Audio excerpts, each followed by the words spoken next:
student of MSc Management. Now, I would like to start my presentation topic time dilation.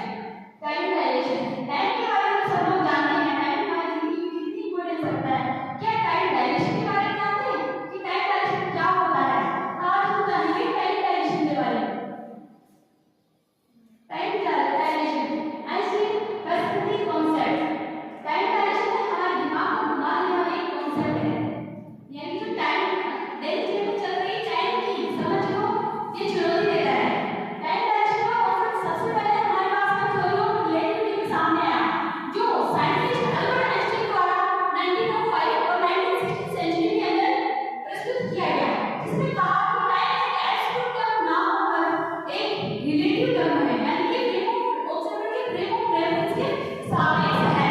इससे पहले हमें पता चला कि टाइम एब्सोल्यूट टर्म होती है, यानी कि दुनिया में कहीं पर भी चले जाओ टाइम होता है वो एक्यूरेट होता है, यानी कि एक मिनट की होता है।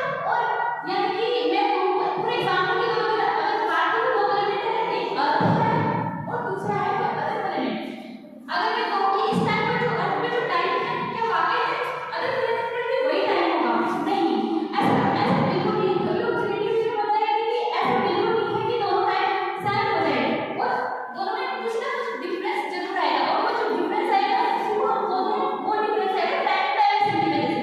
यानी कि हम आज पढ़ेंगे कि टाइम डायलेशन क्या होता है।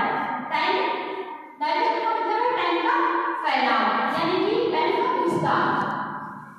तो हम जानेंगे कि टाइम डायलेशन क्या होता है। डेफिनेशन की बात करूं मैं तो दो एप्रोच है जो अलग-अलग फ्रेम ऑफ रेफरेंस के अंदर है।